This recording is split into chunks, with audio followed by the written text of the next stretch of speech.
Happy New Year, everybody! Welcome back to another episode of Bodacious Rant, the first one of 2025. Hope everybody's year is going good, except for those of our brothers and sisters in LA, which, you know, with the fires and stuff, you know, that's been a very rough beginning of the year, especially if you live in LA. So, for all those people affected by the fires, you know, much condolences from us, and hope everybody is okay for the most part. I know, Burn, you're kind of surrounded by the fire, so just keep staying healthy, my brother, over there.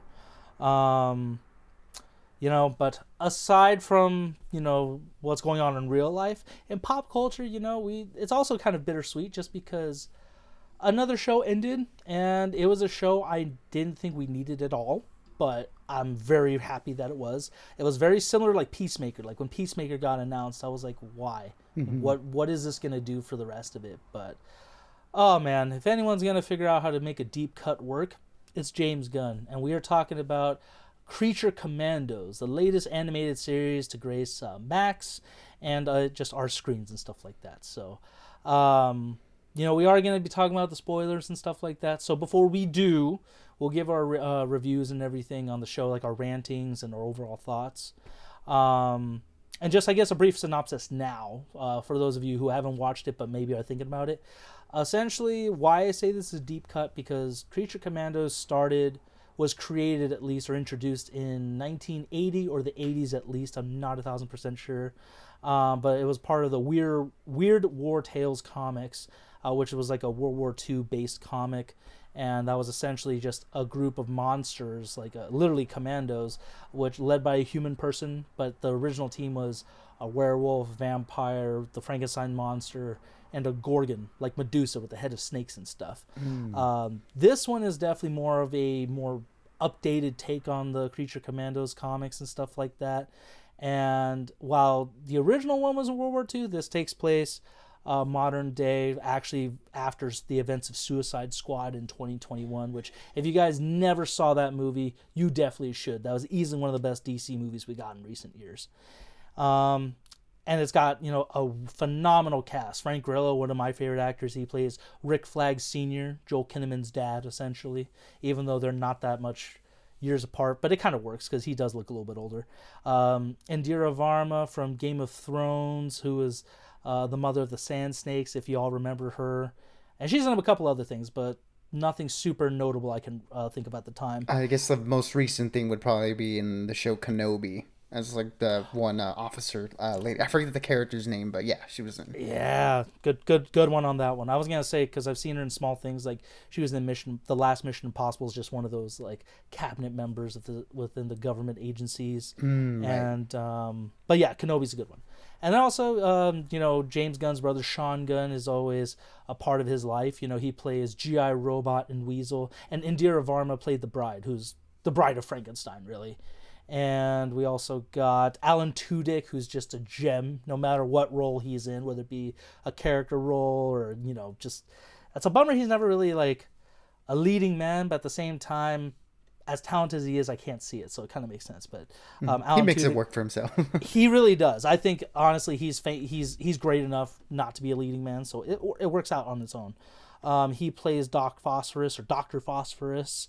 And we got Zoe Chow plays Nina Mazursky, David Harbour as Frankenstein's monster, and Maria Bakalova from, you know, what was that? Oh my God, Borat 2. Borat 2, yeah. Yeah, I was blanking on it hard. And Guardians 3. Guardians 3 and Bodies, which I haven't seen in a minute, but that movie was kind of enjoyable. And yeah, and then also Steve Agee and Viola Davis from Suicide Squad and all of basically James Gunn stuff for the last few years. And yeah, like I said, when this show first got announced a few years ago, I was like, what does this have to do with anything? Especially since it's like a group that it's a very cliche group. Like Suicide Squad's one thing, a group of supervillains, but then a group of monsters, like, are we serious? And again, I am so glad I watched this show and stuck with it. This was so good. And it's super easy to watch. So for those of you who haven't maybe seen like an episode or two and are waiting to watch the rest, you definitely can, because it just finished up. And they're only like 30 minutes each, so it's a very easy binge. But there's enough story in each episode that I didn't necessarily feel like disappointed or anything. I don't think there was a bad episode. But it did leave me wanting more in the good way, where it's like, oh, I want to see so much more of it because I can't wait till next week. So, with all that being said, I'm going to give this show, this is probably premature, but it's the beginning of the year. It's a new year. Nothing's going to really change with my taste. And that's going to be a 5 out of 5 for me. Just because it was the animation, while it's super simple, it's got enough detail to really showcase the action and the violence, especially because that's one thing James Gunn does really well. Like, he mixes comedy and action very well, along with violence. He's quite the talented magician with that, really. And it was stupid funny most of the time.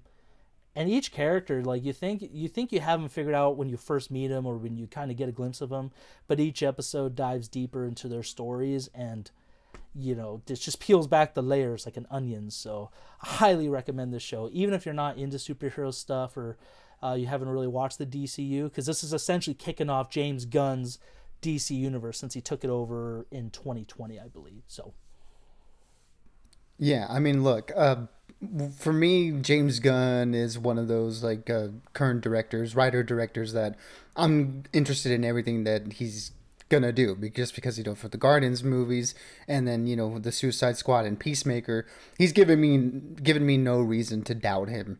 But I will say, when he initially announced the first set of properties that he's gonna do with the new DCU now that he's taken over, this one did stick out as one of those. That's an interesting choice, because we get Superman, of course. Oh, great, Supergirl. And then we have, like, Creature Commandos, which is something that I had never heard of as a comic book fan. And, that's something that's, again, one of the things that he does is, like, very deep cut. So I thought, it seems like an interesting choice for this to sort of be the soft launch of, his new universe. And, of course, look, he definitely delivered on all the aspects that I would think that he would deliver on, which was making the weirdest, most off-kilter characters very relatable and human, and people that you can see yourself in some form or another, in the most messed up way possible, even. Yeah, he does what he did with the Suicide Squad, and he takes it basically to another level here in terms of just of how, like, brutal it is to want to connect or find ways to connect with people or each other when you feel like an outsider. And again, all his stories so far have been about people on the outside of society, and it's very apparent here with all these cast of characters who are essentially monsters on the outside, but with what he does with the story in every episode, giving us a look at their past and really showing us just how human they are. It's just, again, a credit to his creative mind and his writing that he can make someone like Weasel, who we saw in the beginning of the Suicide Squad, into such a tragic character. It's just, again, what he's able to do with characters is just great, and something I've loved so much since the first Guardians movies and being introduced to him as a filmmaker.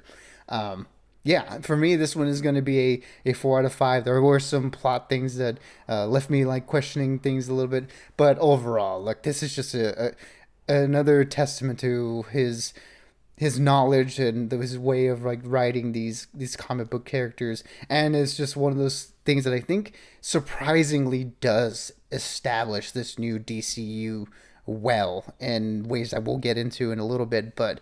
Yeah, I wasn't expecting it to be a really good launching point on that end in terms of a wider universe, but how he was able to juggle that on top of all the great character work just left me completely satisfied by the end of these 7 episodes. 100%, absolutely. Like, again, it just when it first got announced, I'm like, why these characters? But then again, when we watched it, it made perfect sense, and yeah, you feel for these characters. Like, they're monsters on the outside, but they're deeper on the inside. So that's our rantings for those ones. So if you haven't seen all of it, definitely check out now, go watch the show, and then come on back to spoilers. That way you can comment and join it and geek out with us on that. So yeah, I think technically I know this is supposed to be the first DCU thing, but now that I just thought about it, since technically Peacemaker's part of canon, and then technically the Suicide Squad would be canon too, because how they referenced Rick Flag dying on Corto Maltese and stuff, I was like, oh, that's right. And even though Frank Grillo really didn't get much background on it, it's enough context for him that I felt bad for Rick Flag Sr. too. Just a random thought I wanted to share, Burn, before we start getting into it. Yeah, like I said, just with all the cast of characters, I think it was very well done. Like, given again, he's gonna bring his brother on for a lot of things. Alan Tudyk, he's been in live action stuff and in animation. Even on he was on that show. Did you watch Doom Patrol? Right? I'm sorry. Yes, I did. I think the first season I did watch. I didn't watch anything else after that, unfortunately. Because I remember he was in that one as like, I forgot what his villain was, but I remember he was in that one. So it's like Alan Tudyk is no stranger to the DC, which is cool. And he's the voice of Clayface in the Harley Quinn animated series too. I still haven't watched that, but honestly, after this one, this is definitely one of those things of like, I want to keep watching. I'm kind of on a DC binge right now. I just started watching Superman and Lois, and then I did start the Adventures of Superman, like the dead. Oh, nice. Yeah, oh my God, what's his? It's like almost Jack like Quaid. an anime style, yeah, with Jack Quaid. Yeah, just because I'm like, I keep watching that Superman Legacy trailer. I'm like, after this show, I'm definitely sold. I'm so excited for Superman Legacy. But back to this show. So not only did I think the first episode did a really good job of like connecting Rick Flag Sr. To Amanda Waller and like what his job is going to be with the new with the Creature Commandos. And I like that it did tie in Suicide Squad, that like, after those events with the Corto Maltese, it's like, oh, we can't use metahumans, but technically these things aren't human, even though they are metahumans in a way. So I thought that was like it made sense for being a technicality of like bringing these deep cut characters from like supposed to be based on World War II to modern day. I mean, how did you feel about like the choice of the characters and stuff overall? Like, again, we're both I am on the same page with you. Like, I had no idea who these characters were, like what this group was, so I didn't really have a choice. But I don't know if you maybe would have changed anything out, Burn. No, I mean, again, coming into it with really no expectations, just because I'm not familiar with the Creature Commandos property. But I think, tying it back into the Suicide Squad was an interesting choice, and the way that they sort of built off of that in terms of, like you mentioned, how now in this universe that they can't use metahumans as this sort of like the disposable, labor, this disposable team that you can just throw out there against their will. It was an interesting idea to then shift that into, we'll use that sort of gray area in the law and make it to where these technically non-humans are going to be the new sort of Suicide Squad of the universe going forward, it seems like. So I think it adds a really interesting element in the sense that they're not just your typical metahumans. They are sort of more of like a monster type thing, very akin to the universal monsters in some form or fashion, with, obviously a superhero spin to it. But I think what it does, and this is what I was kind of like alluding to in terms of like building out the wider universe. I like that it sets it up that, this universe definitely has experience with metahumans. They've been around for a long time. People have laws about them. They have ways like interacting with it. It's interesting to see like how the country that we see in the show. I'm blanking on the name right now, but how they sort of react to the wider metahuman thing as like, oh, it's kind of like the superpower, basically, like instead of like nuclear power, it's all these super beings are in these countries, so it's like it's an interesting choice to sort of like set it into where we're going to get with Superman. We're coming into it and it's already established. So I thought that was like a very interesting idea, but also adding the element of this monster corner of it adds an interesting sort of flavor to it, where it's like, okay, we can get a little bit more wild, a little bit more weird with this universe, as opposed to something like the MCU where it's a little just bit more superhero-y, for the most part, if that kind of makes sense. No, yeah, I get you. Just to touch upon the jump start for the DCU and how it connects well. I mean, that I think from the Superman trailer, we could definitely get the vibe that they have been around. So you definitely hit on the mark with that. And I actually do respect the fact that this was his first project to showcase for his new universe, because how most kind of like MCU didn't, like the MCU didn't really touch upon any supernatural stuff for technically until Doctor Strange. So that's one thing right there. So I like that he's kind of touching on that aspect right out the gate. Like, oh yeah, there's metahumans and superheroes, but there are monsters too in this world. So don't cross that out. And it actually really opens the doors for other supernatural characters like Etrigan to come into play if he really wanted to do that. And I think he could. They have the rights for everybody. So that was really cool. And there were a couple episodes or like a couple little like scenes in this show that I think really did it well, like Cersei's vision where, you know, the princess of Pokolistan, I think that's what it's called, I could be wrong, but it starts with a P, but how she potentially conquers the world and kills off all the Justice League and like Peacemaker and stuff like that. I thought that was a really cool scene. And again, just kind of because we got Superman, but we don't have Wonder Woman or Batman yet. So I remember I kind of paused that part where I was like, oh, what do they look like? Who are we trying to go for? Again, but they're pretty classic looks, so it doesn't matter. But that one, and then how Dr. Phosphorus, I'm assuming, is a Batman villain, which does sound about right. I feel like I've heard of Dr. Phosphorus here. Yeah, my only familiarity with that character is the version in Batman Beyond. You know. Yeah, that's what I was thinking. Like, I'm like, I don't know if he's a Batman Beyond character. I don't think so, but it's a similar character to that. So, I like that we got that. There's just the ties in that. Oh yeah, this is definitely within the same world. This isn't just like what the MCU did for a long time, where like, oh yeah, it's part of the universe, but makes no mention to anything else in that one, which was really annoying for a long time. And then with the whole character aspect of it, like how you're kind of touching upon, I think they just did a great job of really showcasing why they are the way they are. And I feel worse for this team than I did the Suicide Squad team in 2021. And it really makes the case of like, is this any of this really okay to do?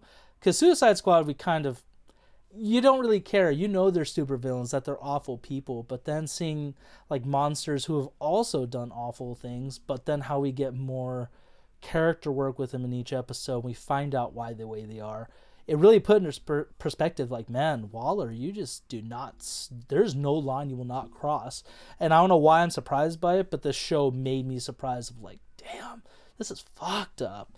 But so great. I think the two characters that stood out to me the most consistently were Dr. Phosphorus and the Bride, just because the voice acting on them was great. I really liked their design and like the power, like their abilities that they bring to the table. Just straight up super strength and tactician, and then also just a guy who doesn't give a shit, but he's almost indestructible because he burns through everything. They just had a lot of great moments, but Alan Tudyk, man, he just slays it, live action or animation. He's just phenomenal. And it was nice seeing Indira Varma really. I haven't really seen her in anything animated wise, at least that I know of. So this was a nice character for her to really fill those shoes out. And one thing I know we've talked about in our private conversations, that the way he casted this team, he could honestly bring him to live action no problem, because these characters, like, their designs were fairly simple, so it wouldn't be too difficult to bring him into the big screen. Yeah, I mean, look, we're already going to get Rick Flag Sr. in Superman with Frank Grillo, so, things to look forward to for people who, like the show, like these characters. There's a chance that they will show up in some form or fashion in a live-action property, and that would be really cool. I hope there's a lot of that sort of interweaving of, the animated and the live-action stuff, to where we get the same character back and forth, and that would be like a nice little continuity thing, which it seems like, Marvel hasn't really done yet with their animated properties and sort of integrating it and stuff like that. But they're doing their own thing. Obviously, we don't want to keep comparing the two. But yeah, to touch on your point with the makeup of the team, it was a great choice in the sense that the way that it's established itself as being different from the Suicide Squad members is the Suicide Squad members are, kind of a-holes. They made their bed, obviously. They did bad things. Obviously, there are elements of that we can relate to with them.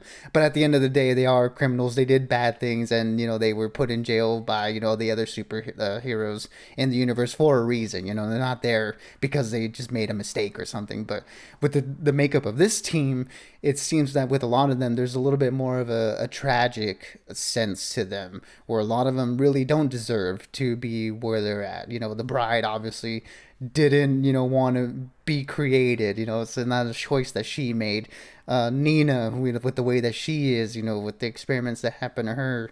Weasel with that complete misunderstanding with the kids, and Dr. Phosphorus trying to do the right thing and not give his experiments to the wrong people.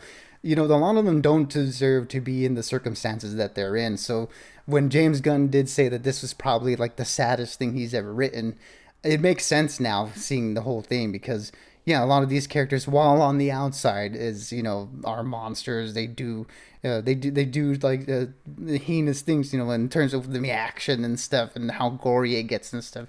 But at the end of the day, it's like they didn't have a choice in any of it. They were just kind of thrown in this jail cell, with this special little section for them, just by nature of who they are. So that's why there's a little bit more of a sadness to them as opposed to the Suicide Squad, and adds an element of tragedy to it, where yeah, they don't deserve anything that happens to them. And yeah, for me, obviously the standouts were the bride, of course. I like you. I really liked her story, and I liked Nina too. Their interactions together, where we have that sort of more hard-edged person and that sort of softer person that sort of rub off on each other, and makes for a good dynamic. And where that story ends up is totally tragic and so sad. But I mean, that's what James Gunn does. He's not afraid to break our hearts after making us fall in love with these characters. Yeah, again, he does a great job of like I said, blending like comedy, action, and violence, and also just he's not he really does work in the drama where you don't it's seamless the way he does it, because there are definitely like some directors or some movies and shows the way they do it, like when a sad story comes on, it almost changes the entire tone of the show. But the way the tragic moments of these characters happen, it didn't. It was actually very in line with what the show was, tragic, but also at the same time led to very comedic moments. Like G.I. Robot, I remember when I saw his episode, like his backstory, and I thought, man, I feel bad. Like, it's a robot. He doesn't know any better. I felt bad for him too, especially because he did kill a bunch of people, but in the end, he was programmed to kill Nazis. So when he got taken in by Michael Rooker's character Sam and went to the little Nazi meeting, I was like, shit, here we go. That's why he's in jail. The fact that he just aced all of them, I was like, while murder is wrong, I don't feel bad for it necessarily. So that was like kind of one of those moments. But Nina's was the way to have her story when it happened in the show, I think was perfect, just because she was truly the most innocent character of the entire squad. Kind of like her dynamic with the bride is very similar to like Ratcatcher and Bloodsport in the first one, where they're like, we got one hardened warrior, almost like a soldier who just been through a lot of shit, and then we have the other one that's just in a way a victim of circumstance. It's like, I didn't do anything wrong, but because of what happened and how I looked or what I was doing, that's why I got into jail or got thrown in this lot. So just very tragic on that one. And Maria Bakalova, she does, I feel like her character, she didn't get to do enough to a certain extent, because she was kind of very, I would say very one-sided, very one-dimensional in a way, just being like the kind of, unconvincing or like very stealthily power-hungry, figure. But she's been great with the DCU stuff, or like with just James Gunn in general, especially as a Cosmo in Guardians 3 and then the holiday specials. So I guess my only other question to you, Bern, is aside from like the show and stuff, how did you feel about the pacing? Would you have, and then also I know you said that there was a couple story things, like How'd you feel about the pacing, and then what was it in this the story that you maybe could have made it better for you? I'll touch on that last point since you just talked about Maria Bakalova's character, the the princess in the story. Her her character is where I have basically the my complaints about. So I'll go ahead and talk about that. Where I feel like I understand the plan and her doing that, but like you said, it felt like she for a long time since the audience is mostly in the perspective of the Commandos, we don't get to see the behind the scenes side of her deception basically until the bride basically just kind of spills it all at the very end. I wish we could have gotten a little bit more of the other side of that to see, okay, what was her plan? How is she going about these machinations? I get that it makes for an interesting reveal in the end, but at the end of the day, we only ever saw this sort of like innocent, sexy, princess that is seducing Rick Flag, and is just kind of like in her ivory tower, sort of just enjoying the princess life. I would have liked to see more of the machination side of it to sort of to make that reveal a little bit more believable, I guess. Just because I don't believe her character, from what we saw, would end up being that thing that we saw in Cersei's vision. Like, I get that she's like a narcissist and she's evil, but we really don't get to see her do those things to make it sort of sell that point that she would eventually sort of snowball into this evil tyrant. So that was where it's sort of like, I wish we could have gone a little bit more on that aspect to see just how much of a bad person she actually was. Very fair. Yeah, I literally just thought about how he did a great job with like the generals and yeah, basically the generals in the Suicide Squad, because it's like, oh, they just, you know, we think of them as just traditional this. It's like, no, they're straight up monsters in their own right. I think, yeah, now that you point that out, I definitely feel like they could have done a little bit more with her dialogue or her actions to kind of speak that she definitely has an ulterior motive with everything. So I agree with you. And then also, since I kind of brought it up with her, I wish we got to understand Cersei more, got to deal with her a little bit more, especially since she's played by Anya Chalotra from The Witcher. She would also be great live action because we've seen her in The Witcher, and then she could make a transition to the DCU really well. I kind of wish we got a little bit more background on that. So I guess that would be my other complaint is that, we got her, we got Clayface, and then we saw Batman here and there. I know he's playing the seeds for the greater DCU, but I think since Cersei was kind of like the catalyst for this whole season, I think he could have also done a little bit more with her.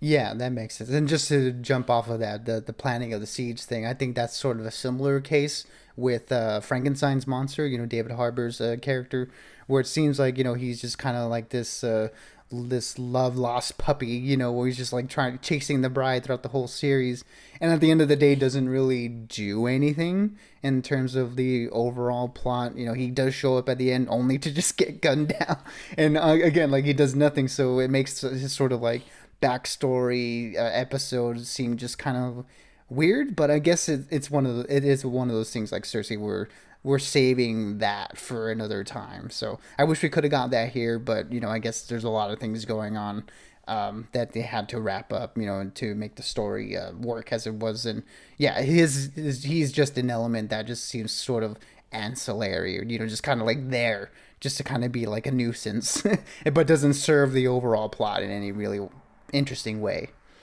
Yeah, he's just straight up comic relief. And David Harbour, he when he wants to be funny, he really he does deliver his lines really well. So I definitely see you on that. Did you have any like issues with like the pacing or anything like that, or like anything that you would have wanted to see within the show? No, I mean, I think the overall structure worked for me, where we have every episode has two storylines going on, the basic overall plot. But the more, it seemed like the more time and the more focus was on the characters and their backstories within the episodes. And those were the more interesting parts to me anyway. So I didn't mind that at all. The overall story is, pretty pretty simple when you kind of pare it down. But basically the meat of it all is really these characters and their stories. It's much more of a character story than something like the Suicide Squad, where that was much more of a mission movie. But here it seemed like we're really digging into these characters, and I really did enjoy that. Yeah, and this actually felt way more contained than the Suicide Squad did. Where this is like, yeah, I just feel like this was definitely more contained. Where like Suicide Squad had a little bit more or should have had more implications in the movie universe. This one just felt like, okay, this is just one simple mission, just introduces the characters in the DC world. So I think it worked well. I didn't really have any other issues with it. With the show overall, I'm just honestly, I am excited for a season two. I don't know if they've greenlit it yet or if he's already announced there's gonna be multiple seasons, but I would definitely like to see a season two. And the fact that Frank Grillo is gonna be in Superman, I wasn't sure when he was coming live action, so thank you for that. It just gets me the more excited for this year and that movie, which is unfortunately 6 months away, but like we say every year, it's gonna get here before we know it. So can't wait. Yeah, it'll be here, and and then, like the next thing you know, blink and you'll be there basically with how these last few years have gone. But yeah, no, I don't have any other complaints on that. Yeah, I think that the characters and their stories all really worked for me. And yeah, I'm also excited for a season two if there's going to be one. I hope there's going to be one, just to sort of continue the animated side of this universe. I'll be interested to see what other animated projects they do, and it'll be cool to see these characters in live action going forward. I mean, obviously, with the way that they sort of ended the season, there is hints that there is potential for more. So hopefully they continue that because yeah, I thought the animation was cool, the action was cool, it was fun and gory. The way the characters used their powers was fun and interesting, especially with Doctor Phosphorus too. So to get more of that in animation, I'm so down for that, and to potentially see that in live action, I'd be very excited to see that too. Yeah, these characters would come great in Peacemaker season two, which I think just finished up. I think that I don't know Mm-hmm. when that's supposed to come out, but yeah, I could see some of these characters just having great moments of Peacemaker and how great that show was too. Mm-hmm. Um, but yeah, I got nothing else. Like I said, it was a 5 out of 5 for me. Burn had a 4 out of 5, still amazing score. So for those of you who did happen to watch all of it and stay up to date with it, please let us know what you thought about in the comments. For all those who've been following us the last few years, thank you for joining us. And for those of you who are new to us, just stick around. We got a lot more stuff to talk about this year. So until next time, everyone, stay bodacious and just keep on ranting for us as always. Absolutely, everybody. Be good, be safe, especially you guys in the LA area along with us. But we'll catch y'all on the next one.